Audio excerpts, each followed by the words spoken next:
রাস্তা ক্লিয়ার, আপনার সামনে রাস্তা ক্লিয়ার। কোনটা ধরবেন ধরেন। জাহান্নামে যাবেন দুনিয়া 1 নম্বরে, আখেরাত 2 নম্বরে। জান্নাতে যেতে চান তাহলে আখেরাতকে 1 নম্বরে রেখে যতটা দুনিয়া হচ্ছে হোক, আর না হলে নাই হোক। জি, আগে আমি নামাজ পড়বো, তারপরে ঘুম পুরা করব। আমার ঘুম ভাঙা হোক গা, অসুবিধা নেই। রাত্রে 2 ঘন্টা 3 ঘন্টা ঘুমেছে, ফজর পড়বো, তারপর ফজর পরে ঘুম পুরা করব। যখন আমার নামাজের সময় শেষ হয়ে গেল, তারপরে ডিউটি নেই, ঘুম পুরা করব। কেউ জোহর পরে ঘুম পুরা করছেন, কেউ সকালবেলা ঘুম পুরা করছেন, জায়েজ আছে। আমাদের সেটা ভুল কথা আছে, সকালবেলা ঘুমানো জায়েজ নাই, ভুল কথা এটি। সকালবেলা ঘুমানো মাকরু যারা বলছে তাদেরও হাদিস জাল হাদিস। নওমাতু সুবহে তুরেসুল ফাকরা, জাল হাদিস। ভোরের নামাজ গরিবী নিয়ে আসে, অভাব নিয়ে আসে, দারিদ্র নিয়ে আসে, এটা জাল কথা, রাসূলুল্লাহ সাল্লাল্লাহু আলাইহি ওয়াসাল্লামের কথা নয়, জালি কথা একবার। জি, আল্লাহ বোঝার তৌফিক দান করুন। আল্লাহ বলছেন, কু আনফুসাকুম ওয়া আহলিকুম নারা, হে ইমানদারগণ, আগে নিজেকে বাঁচাও জাহান্নাম থেকে, আর নিজের আহালকে বাঁচাও। জি, আপনি দেশবাসীর কেন চিন্তা করছেন? এত বড় বড় আজকাল আন্তর্জাতিক চিন্তা ইস্যু নিয়ে, কিন্তু আপনার ঘরের খবর নাই। আগে ঘরকে ঠিক করেন আপনি। আপনার নিজের ঘর যদি জান্নাতে চলে যায়, আর দুনিয়া যদি জাহান্নামে চলে যায়, আল্লাহ হাশর মাঠে আপনাকে জিজ্ঞাসা করবে না। এমনকি আলেমেরও আগে ঘরের দায়িত্ব, তারপরে পরের দায়িত্ব। হ্যাঁ, পর সম্পর্কে আলেমের দায়িত্ব আছে, আমার দায়িত্ব আছে, কিন্তু আগে ঘরের অবস্থা যদি আমার ঠিক না থাকে, তাহলে আমার পরকে হেদায়েত করে নাজাত নেই। এটা আপনাকে সবসময় চিন্তা করতে হবে। 4 নম্বর যে বিষয়টি, সেটা হচ্ছে কিছু মানুষ আছে যারা দুনিয়াকে 1 নম্বরে রাখে। দুনিয়া মানে ডিউটি, পয়সা, আয় উপার্জন, হ্যাঁ, ব্যবসা বাণিজ্য, তারপরে দুনিয়া হচ্ছে ঘুমটা 1 নম্বরে, আর ফজর নামাজ 2 নম্বরে। ফজর নামাজ পড়ে, যদি জেগে যেতে পারলো তো পারলো, চেষ্টা নেই, অ্যালার্মও লাগাবে না, আর মনে কষ্টও নেই। মাসকে মাস বা সপ্তাহ সে উঠতে পারছে না ফজরে, কোনো মনোকষ্ট নাই, কোনো আক্ষেপও নাই। যখন উঠলো সকাল 7টা 8টায় ডিউটি যাওয়ার আগে, ব্যাস নাকরাতুল গোরাব, হ্যাঁ, ওই কাকের মতো ঠোকর মেরে নিল, মানে খাটাখাট 2-4 সেজদা করে নিল, ব্যাস। এই নামাজ দিয়ে কাজ হবে না। 1 নম্বরে দুনিয়া নয়, 1 নম্বরে আখিরাতকে রাখতে হবে। জান্নাত 1 নম্বরে, জান্নাতের পথিক হইতে হবে। আর ডানে বামে যে হালাল রুজি আছে, হালাল রুজি নিতে হবে চলতে চলতে জান্নাতের পথে, সহজ ভাষায়।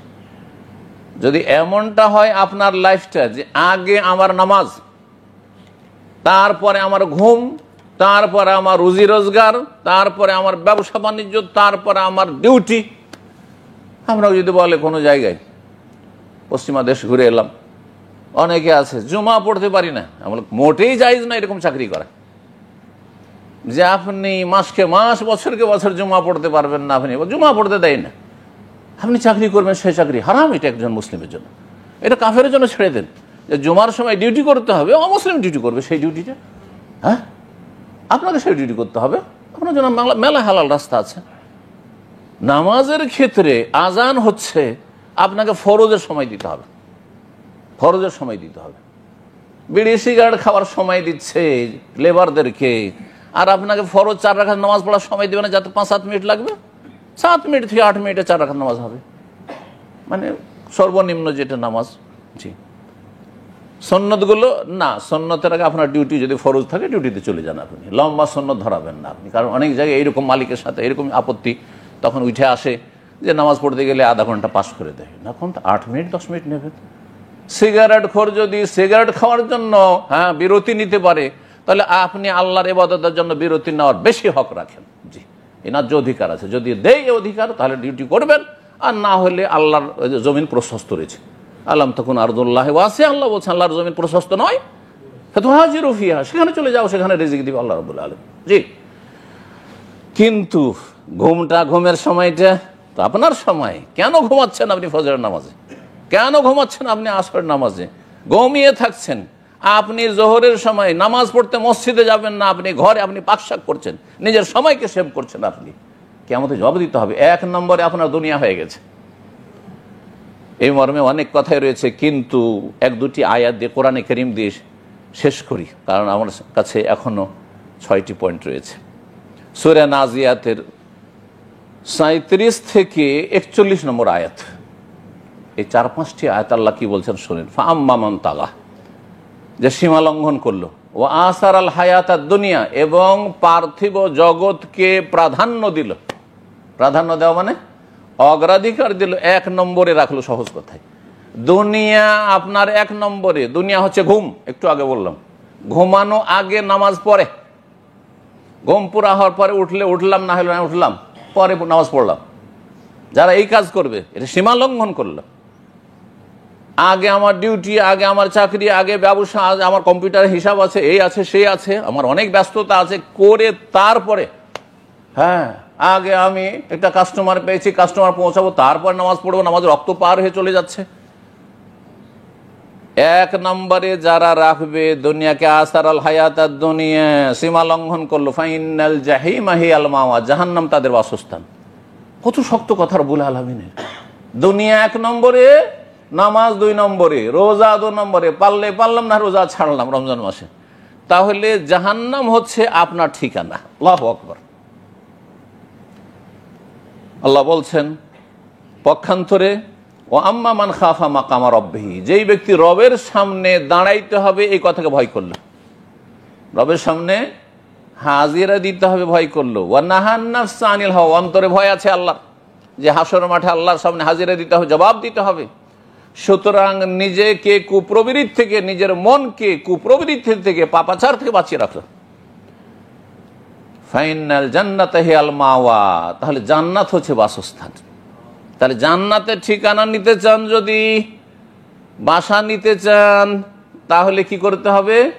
নিজেকে পাপাচার থেকে বাঁচিয়ে রাখতে হবে, আর রবের সামনে দাঁড়ানোকে ভয় করতে হবে, আখিরাতকে, জান্নাতকে 1 নম্বরে রাখতে হবে, ইবাদত বন্দেগী নামাজ ফরজগুলিকে 1 নম্বরে রাখতে হবে, আর তারপরে দুনিয়া করতে হবে। রাস্তা ক্লিয়ার, আপনার সামনে রাস্তা ক্লিয়ার। কোনটা ধরবেন ধরেন, জাহান্নামে যাবেন দুনিয়া 1 নম্বরে, আখিরাত 2 নম্বরে। জান্নাতে যেতে চান তাহলে আখিরাতকে 1 নম্বরে রেখে যতটা দুনিয়া হচ্ছে হোক, আর না হলে নাই। আগে আমি নামাজ পড়বো, তারপরে ঘুম পুরা করব। আমার ঘুম ভাঙা হোক গা, অসুবিধা নেই। রাত্রে 2 ঘন্টা 3 ঘন্টা ঘুমেছে, ফজর পড়বো, তারপর ফজর পরে ঘুম পুরা করব। যখন আমার নামাজের সময় শেষ হয়ে গেল, তারপরে ডিউটি নেই, ঘুম পুরা করব। কেউ জোহর পরে ঘুম পুরা করছেন, কেউ সকালবেলা ঘুম পুরা করছেন, জায়েজ আছে। আমাদের সেটা ভুল কথা আছে, সকালবেলা ঘুমানো জায়েজ নাই, ভুল কথা এটি। সকালবেলা ঘুমানো মাকরু যারা বলছে, তাদেরও হাদিস জাল হাদিস। নওমাতু সুবহে তুরেসুল ফাকরা, জাল হাদিস। ভোরের নামাজ গরিবী নিয়ে আসে, অভাব নিয়ে আসে, দারিদ্র নিয়ে আসে, এটা জাল কথা, রাসূলুল্লাহ সাল্লাল্লাহু আলাইহি ওয়াসাল্লাম কথা নয়, জালি কথা একবারে। জি, আল্লাহ বোঝার তৌফিক দান করুন। 5 নম্বর বিষয়টি বলবো, সেটা হচ্ছে অতিরঞ্জন বাড়াবাড়ি। ধর্মের ক্ষেত্রে, কোনো ক্ষেত্র হোক না কেন, ধর্মের অনেক ক্ষেত্র রয়েছে, অনেক লোক আছে বাড়াবাড়ি করে। বাড়াবাড়ি হারাম। বাড়াবাড়ি করতে গিয়ে মানুষ বিভ্রান্ত হয়ে যায়। এই যে জঙ্গিরা সরকারের কাজ নিজের হাতে নিয়ে নিয়েছে, যেই কাজটা সরকারের ফরজ সেটা নিজের হাতে নিয়ে নিয়েছে। সেই জন্য তারা কি করেছে? সীমা লঙ্ঘন করে জঙ্গি হয়েছে, তারা খারিজি হয়েছে, তাদের নাম খাওয়ারিজ। আপনি আপনার কাজ করবেন। উদাহরণ দিয়ে বলি, সহজ ভাষায় বাড়াবাড়ির একটা উদাহরণ। আপনার স্ত্রী মাথা খুলে যদি চলাফেরা করে, বা বোরখা ছাড়া যদি শাড়ি পরে রাস্তায় ঘোরাফেরা করে, সালোয়ার কামিজ পরে, তাহলে আপনি জবরদস্তি স্ত্রীকে ধরে তাকে বোরখাটা গায়ে ঢুকিয়ে দিতে পারবেন, পরিয়ে দিতে পারবেন? পারবেন না? পারবেন না। কিন্তু আপনার ভাইয়ের স্ত্রী, ছোট ভাইয়ের স্ত্রী, আপনার শালার স্ত্রী, আপনার বড় ভাইয়ের স্ত্রী, ভাবি যদি শাড়ি পরে ঘুরে বেড়ায়, তো তাকে ধরে তাকে বোরখাটা পরাইতে পারবেন? মার খেতে হবে, সমাজের কাছেও মার খেতে হবে, আর আল্লাহর কাছেও মার খেতে হবে। এবার বুঝতে পেরেছেন না? যেটা যার কাজ সেটা তাকে সাজে। আপনার অধিকার নেই যে এখানে আপনি ফোর্স করবেন, জবরদস্তি করবেন। আপনার যেখানে জবরদস্তি করা আছে সেখানে করবেন। এই জন্য বাড়াবাড়িটা নিষেধ। সমস্ত ক্ষেত্রে মানুষ যারা বিভ্রান্ত তারা বাড়াবাড়ি করে। তার মধ্যে একটি বাড়াবাড়ি হচ্ছে মসজিদ থেকে বের হওয়ার ক্ষেত্রে, আর বিশেষ করে মসজিদে হারাম, মসজিদে নববীতে দেখা যায়। অনেক ভাইরা ইন্ডিয়া, বাংলাদেশ, পাকিস্তান থেকে আসে, বিভিন্ন ভাষা, আমাদের ভাষা ছাড়াও। মসজিদে নববীতে যখন বের হচ্ছে তখন উল্টো হয়ে বের হচ্ছে, হেঁটে পাছা দেখে বেরোবে না মসজিদের দিকে, এইভাবে বেরোচ্ছে। মসজিদে হারাম থেকে কাবা শরীফ থেকে বের হয়েছে, এইভাবে উল্টোভাবে বের হচ্ছে। কারণ ওই মাজার ভক্তি করে যে শিরিক করে যে অভ্যাস, মাজারে ঢোকার সময় এইভাবে ঢুকলো আর তারপরে এইভাবে পিছনে হটবে, জায়েজ নয়। এটা হচ্ছে গলু ফিদ্দিন। নবী করিম সাল্লাল্লাহু আলাইহি ওয়াসাল্লাম বলছেন, ইয়াকুমুল গলু, সাবধান বাড়াবাড়ি থেকে। ফাইন্নামা আহলাকা মান কানা ক্বাবলাকুমুল গলু ফিদ্দিন, তোমাদের পূর্বের ইহুদি নাসারাদেরকে ধ্বংস করেছে, মানে তাদের ঈমান হারিয়েছে, তারা জাহান্নামের রাস্তা ধরেছে। কিসের জন্য? সীমালঙ্ঘন, বাড়াবাড়ি করে। আল্লাহর নবী, আল্লাহর বান্দা ঈসা আলাইহিস সালাম, তাকে আব্দুল্লাহকে কি করে দিল? ইবনুল্লাহ, আল্লাহর পুত্র বানিয়ে দিল। আল্লাহর বান্দাকে আল্লাহর পুত্র বানিয়ে দিল, সান অফ গড বানিয়ে দিল, স্লেভ অফ গডকে। বাড়াবাড়ি করল।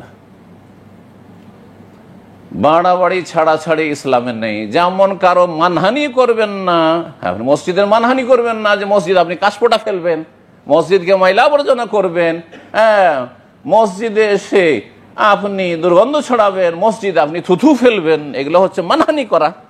এটাও যেমন হারাম, তেমনি মসজিদ সম্পর্কে বাড়াবাড়ি। মসজিদে বেরোচ্ছেন, তখন পেছন দিকে সরছেন না, আপনি পেছনটা দেখিয়ে মসজিদে বেরোচ্ছেন না, এটা জায়েজ নয়। ইয়া আহলাল কিতাবে লা তাগলু ফি দীনিকুম, আল্লাহ বলছে আহলে কিতাব, ধর্মের ক্ষেত্রে তোমরা গলু বাড়াবাড়ি করিও না, নাহলে ধ্বংস হবে। তো এটি 5 নম্বর হয়ে গেল। 6 নম্বর বিষয় ফজরের সুন্নতকে নিয়ে। ইন্ডিয়া, বাংলাদেশ, পাকিস্তানের, তার আগে আমাদের উর্দু ভাইরা হয়তো আছে, তাদের জন্য বলি। 5 नंबर जो हमारा नुक्ता या पॉइंट है वो यह है कि गुलू, इस्लाम में गुलू हराम है। और गुलू मुख्तलिफ जगह जो बाज़ मुसलमान गुलू करते हैं, ज़्यादती करते हैं, जो नहीं करने का है वो करते हैं। उसमें से एक है कि मस्जिद से जब निकलते हैं तो उल्टे पैर निकलते हैं। जैसे निकलना चाहिए वैसा नहीं, वो मस्जिद की एहतराम ज़्यादा करते हुए क्या करते हैं, ऐसे खुसूसन मस्जिद हराम में, मस्जिद नबवी में,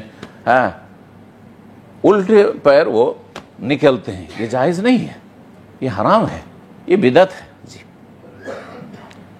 गुमराही है, कुल्लु बिदअतिन दलाला। 6 নম্বর যে বিষয়টি সেটা হচ্ছে ফজরের সুন্নত। তো হাদিস শোনাই আপনাদেরকে। সুন্নত তরিকা হচ্ছে যে ফজরের সুন্নত ফরজ নামাজ শুরু হওয়ার আগেই পড়ে নেবেন। আপনি জামাত শুরু হওয়ার আগে, ইকামতের আগে বাড়িতে পড়েন, তাহলে আর মসজিদে পড়বেন, মসজিদে এসে তাহিয়াতুল মসজিদ টাইম থাকলে। আর টাইম না থাকলে একামত হতে লেগেছে, সরাসরি জামাতে লাগবেন। যদি জামাত শুরু হয়ে গেছে অথবা একামত হয়ে গেছে আর এসে শুরু করেন, তাহলে সুন্নতের খেলাফ কাজ করলেন, আপনি গুনহার কাজ করলেন, রাসূলুল্লাহ সাল্লাল্লাহু আলাইহি ওয়াসাল্লাম নাফরমানি করলেন। হাদিস শোনায় সহিহ মুসলিমের 1160 নম্বর হাদিস। আবু হুরায়রা রাদিয়াল্লাহু তাআলা আনহু বর্ণনা করেছেন, রাসূলুল্লাহ সাল্লাল্লাহু আলাইহি ওয়াসাল্লাম বলে, ইযা ওয়াকিমাতিস সালাতু ফালা সালাতা ইল্লাল মাকতুবা, যখন কোন নামাজের একামত হয়ে যাবে, বুঝছেন তো, একামত হয়ে যাবে, কাদ কামাতিস সালাহ, কাদ কামাতিস সালাহ, হয়ে গেল, একামত হয়ে গেছে, শুরু হয়ে গেছে একামত, ফালা সালাতা, অন্য কোন নামাজ নেই। নবী সাল্লাল্লাহু আলাইহি ওয়াসাল্লাম বলছেন নামাজ নেই, আর আপনি নামাজ শুরু করছেন ফজরের সুন্নাত। কত নাফরমানি আপনার, এটাকে ছোট মনে করছেন আপনি। ফালা সালাতা, কোনো নামাজ নেই, ইল্লাল মাকতুবা, ফরজ ছাড়া। ইমাম সাহেবের সাথে লাগে, ইমাম সাহেবের বিরোধিতা করবেন না, রাসূলুল্লাহ সাল্লাল্লাহু বিরোধিতা করবেন না। আপনি দুই বিরোধিতা করলেন, আপনি সবচেয়ে বিরোধিতা রাসূলুল্লাহ সাল্লাল্লাহু আলাইহি ওয়াসাল্লামের হাদিস শরীফের নাফরমানি করলেন আপনি। কোনো নামাজ নেই, তাহলে কি করতে হবে? জামাতে নামাজ পড়ে নেন আপনি ফরজ, আর তারপরে আপনার সামনে দুটো অপশন, হয় ফরজ শেষ করার পরে মসজিদে আপনি 2 রাকাত পড়ে নেন, জায়েজ আছে, এই মর্মে হাদিস রয়েছে, সহিহ হাদিস রয়েছে, যে কিছু কিছু সাহাবীরা নবী করিম সাল্লাল্লাহু আলাইহি ওয়াসাল্লামের আমলে যাদের হয়তো সুন্নত পড়তে পারেনি, জামাত শুরু হয়ে গেছিল, তারা পরে সুন্নত পড়েছে, নবী সাল্লাল্লাহু আলাইহি ওয়াসাল্লাম কিছু বলেননি। কি ব্যাপার, 4 কেন পড়ছো? ইয়া রাসূলুল্লাহ, ওই যে আমার ওই সুন্নতটা বাকি ছিল, তো সুন্নতটা পড়লাম, কিছু বলেননি, স্বীকৃতি দিয়েছেন, অনুমোদন, তাকরীরি হাদিস, মানে নবী সাল্লাল্লাহু সমর্থন। জি, সুতরাং জায়েজ আছে, এটা একটা অপশন। আর একটি হচ্ছে যে সূর্য ওঠার 15 মিনিটের পর আপনি জোহরের আগ পর্যন্ত পড়ে নেন, মনে রাখতে পারলে ভালো কথা, আর এখন ফুরসত থাকলে, কিন্তু ডিউটির সময় হয়তো পারবেন না, জায়েজ আছে। তখনই পড়ে নিতে পারেন। সালাম ফিরার পরে দোয়া জিকির আজকার করলেন না, তারপরে পড়ে নিলেন, আপনি মসজিদেই পড়েন, বাসায় এসে পড়েন, কোনো অসুবিধা নেই। আর ফজরের পরে কোনো নামাজ নেই, আসরের পরে কোনো নামাজ নেই, মানে বিনা কারণে নফল নামাজ নেই, সমন্বয় শোনেন হাদিসে। তাহলে দুই হাদিস আমল হয়ে গেল। কাজা নামাজ আছে, কারণগত নামাজ আছে, জানাজার নামাজ আছে। হারাম শরীফে জানাজার নামাজ পড়ছেন না ফজর পরে? হ্যাঁ, মদিনায় জানাজার নামাজ পড়ছেন না? দুটো তো নামাজ। হ্যাঁ, ইস্তেখারা, হঠাৎ করে আপনাকে সিদ্ধান্ত নিতে হবে আসর পরে, আপনাকে ফজর পরে এক্ষুনি আপনি হ্যাঁ না বলেন, এই ব্যবসা করবেন কি করবেন না, বিদেশে যাবেন কি যাবেন, একটা ভিসা আছে, অথবা বিয়ে দেবেন কি দেবেন, এক্ষুনি মানে বলছেন না সূর্য উঠুক তারপর, নাকি? ইস্তেখারা নামাজ জায়েজ আছে, কারণগত নামাজ যায়, ওইরকম কাজা নামাজ জায়েজ আছে। ফজর পরে কাজা নামাজ, কিন্তু বিনা কারণে ফিরিয়ে আছে নফল পড়বো না, ফজর পরে জায়েজ নয়, আসর পরে জায়েজ নয় নফল পড়া।